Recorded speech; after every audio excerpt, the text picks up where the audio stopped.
Les villages du territoire des Rutshuru ont été vidés de leurs habitants dans la matinée du lundi 8 novembre.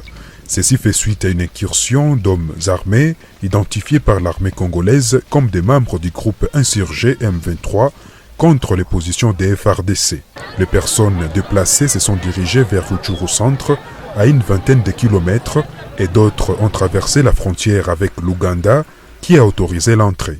Cette personne déplacée a déclaré avoir vu les attaquants de ses propres yeux.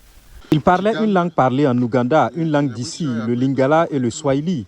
Ils ont parlé avec la population en lui demandant de rester calme.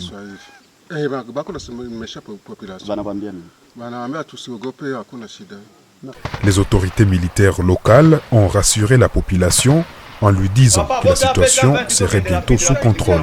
Vous avez vu le travail que les FARDC sont en train de faire. C'est à vous de rapporter. Vous voyez les résultats quand même. Nous avons avancé, nous étions avec beaucoup plus loin, maintenant nous avançons, nous sommes déjà autour des champs, vous voyez quand même le travail qui est en train d'être fait. La population doit être calme. Les messages qui ont été véhiculés, c'était de faux messages qu'ils ont avancés, mais les FARDC ont fait un grand travail, ils les ont stoppés.